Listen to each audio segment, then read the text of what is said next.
Assalamualaikum warahmatullahi wabarakatuh. Perkenalkan, nama saya Nandita Flenoviela dari Program Studi Pendidikan Jasmani NIM 248035 Angkatan 2024 kelas B. Baik, yang akan saya bahas dalam video ini adalah industrialisasi penguasaan iptek, pendidikan dan kebudayaan. Yang pertama, ada pentingnya investasi sumber daya manusia. Yang kedua, industrialisasi dan transformasi teknologi. Yang ketiga, strategi penguasaan iptek melalui pendidikan dan kebudayaan. Yang keempat, kekuatan iptek. Investasi sumber daya manusia ialah investasi dengan sejumlah dana yang dikeluarkan dan juga kesempatan untuk memperoleh penghasilan dari proses investasi ini. Dalam investasi, memiliki peran yang memacu pertumbuhan ekonomi dan juga dapat mempengaruhi pendapatan investasi sumber daya manusia yang memiliki kualitas yang lebih produktif.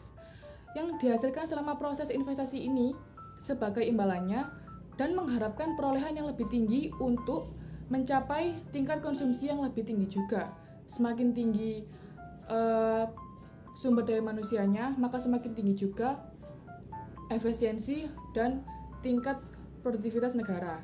Tujuannya adalah yang pertama untuk menciptakan sumber daya manusia yang terdidik dan berkualitas.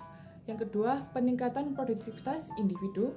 Yang ketiga, meningkatnya pertumbuhan ekonomi. Yang keempat, peluang kesuksesan yang tinggi bagi tiap individu. Dan yang kelima, meminimalisir kemiskinan.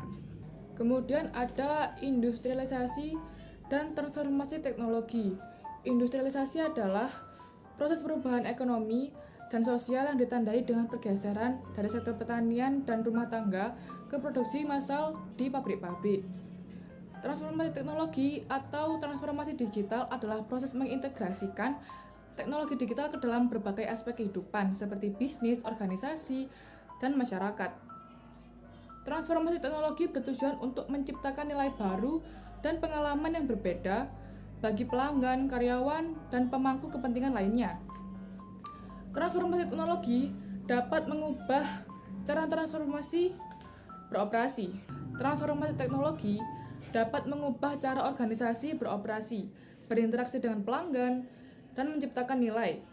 Transformasi teknologi dapat memberikan dampak yang signifikan bagi perusahaan seperti meningkatkan efisiensi, meningkatkan produktivitas, meningkatkan daya saing, membuka peluang bisnis baru, meningkatkan pengalaman pelanggan.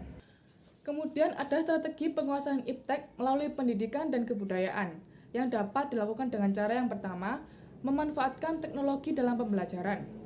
Teknologi dapat digunakan untuk meningkatkan kualitas pembelajaran seperti menggunakan aplikasi pembelajaran, media sosial, dan teknologi audio visual. Yang kedua, mengembangkan pengetahuan literasi. Pengetahuan literasi dapat membantu menyaring informasi dari internet dan media sosial. Yang ketiga, menggunakan aplikasi kecerdasan buatan AI. AI dapat digunakan untuk mempercepat peningkatan kualitas pengetahuan. Kemudian yang keempat, membatasi konsumsi budaya asing. Membatasi konsumsi budaya asing dapat dilakukan dengan cara mempelajari budaya daerah dan menjunjung tinggi rasa bangga pada budaya Indonesia. Kemudian ada kekuatan iptek. Kekuatan iptek yang dapat dirasakan dalam berbagai bidang sebagai berikut, seperti yang pertama, komunikasi. Iptek dapat mempermudah akses informasi dan komunikasi, sehingga dapat mempercepat proses produksi dan layanan. Yang kedua, perjalanan. Iptek dapat membuat bepergian ke luar negeri sehingga menjadi lebih mudah. Yang ketiga, sumber daya alam. Iptek dapat membantu mengolah sumber daya alam secara optimal dan berkualitas. Yang keempat, energi. Iptek dapat membantu meningkatkan dan memanfaatkan sumber energi baru. Yang kelima, peradaban. Iptek dapat membawa manusia ke arah yang lebih maju dan modern. Yang keenam, tantangan global. Iptek dapat menyediakan solusi tantangan global seperti perubahan iklim, kekurangan sumber daya, dan masalah kesehatan. Yang ketujuh, daya saing ekonomi. Iptek dapat menjadi sumber pertumbuhan daya saing ekonomi.